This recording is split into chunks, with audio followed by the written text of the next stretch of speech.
మిగతా అప్డేట్స్ చూస్తే పేద విద్యార్థుల అభ్యున్నతే తమ లక్ష్యమని చెబుతున్న ఏపీ సర్కార్ ప్రభుత్వ పాఠశాలల నిర్వహణను గాలికొదిలేసింది. ఇందుకు సర్కారీ స్కూళ్లలో ఉన్న మరుగుదొడ్లు సదుపాయాల లేమే నిదర్శనం.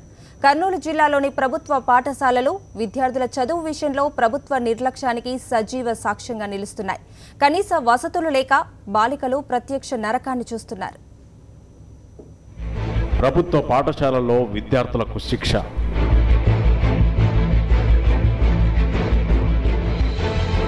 కాలకృత్యాలు తీర్చుకునే మార్గం కానరాక అవస్థ.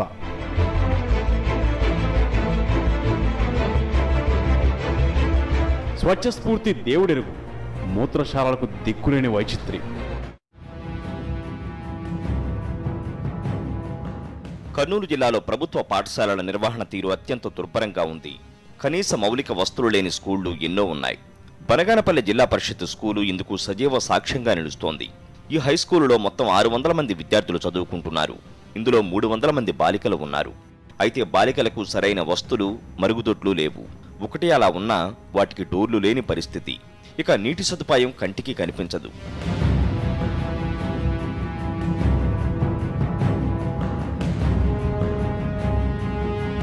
టాయిలెట్లకు డోర్లు లేకపోవడంతో జిల్లా పరిషత్ హైస్కూల్లో బాలికలు టాయిలెట్కు బయటికి వెళ్లాల్సిన పరిస్థితి వచ్చి పడింది. అంత దూరం వెళ్లలేక కొంతమంది విద్యార్థినులు ఆ బాధను భరించాల్సి వస్తోంది. అందువల్ల ఆరోగ్యపరమైన సమస్యలు వస్తున్నాయని విద్యార్థినులు వాపోతున్నారు. అందరూ పాస్ బై టైంలో క్యూ కట్టాల్సి ఉంటుంది. ఒకటే బాత్రూమ్ ఉంది, లెట్రిన్ ఒకటి ఉంది. బాత్రూంలో నీళ్లు రావు, లెట్రిన్కి వస్తాయి. మాకు బాత్రూంలో సౌకర్యం లేదని సౌకర్యాలు చేపించాల్సిందిగా. నేను బనగానపల్లి జెడ్పీహెచ్ స్కూల్లో 10వ తరగతి చదువుతున్నాను. ఇక్కడ మేము 600 మందిలో 300 మంది ఆడపిల్లలు ఉన్నారు. 300 మంది ఆడపిల్లలకు గాను ఒక బాత్రూమ్ మాత్రమే ఉంది. మాకు ఎంతో కష్టంగా ఉంది. పక్కన వెళ్ళడానికి కూడా ఇల్లులు ఉన్నాయి, వాళ్ళు అరుస్తారు. స్కూళ్లలో పాఠాలతో పాటు విద్యార్థులకు ఆరోగ్య సూత్రాలు కూడా నేర్పించాలి. అయితే ఇక్కడ మాత్రం పాఠాలు తప్ప పరిశుభ్రత లేకుండా పోయింది. తాము పలుమార్లు అధికారుల దృష్టికి తీసుకువెళ్లినా ఎటువంటి ఉపయోగం లేదని విద్యార్థులు చెబుతున్నారు.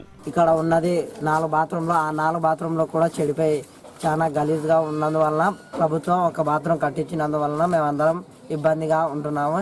ఇంటర్వ్యూలకి మేమందరం బయటికి పోవాలనుకుంటే చాలా దూరంగా పోతున్నాము. మళ్ళీ అక్కడే కూర్చొని అక్కడే పాస్ కోసి మళ్ళీ అదే దారిలో రావడం వల్ల మాకు దుర్వాసన వల్ల మేమందరం ముక్కు మూసుకొని వస్తున్నాము. కాబట్టి ప్రభుత్వాన్ని మేము ఇంకొన్ని బాత్రూమ్లు కట్టించవలసినదిగా కోరుకుంటున్నాము. 600 మంది కలిసి ఒకే బాత్రూమ్ ఉన్నది కాబట్టి ఇబ్బందిగా ఉంది. గవర్నమెంట్ బాత్రూమ్ కట్టాలని కోరుతున్నాము. నిజానికి ప్రభుత్వ పాఠశాలల్లో మౌలిక సదుపాయాలు కల్పించాల్సిన బాధ్యత ప్రభుత్వానిదే. కానీ వాటి పట్ల పాలకులు కన్నెత్తైనా చూడడం లేదు.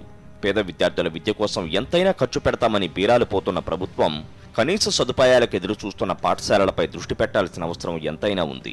కరెస్పాండెంట్ లోకేష్, సాక్షి న్యూస్, కర్నూలు జిల్లా.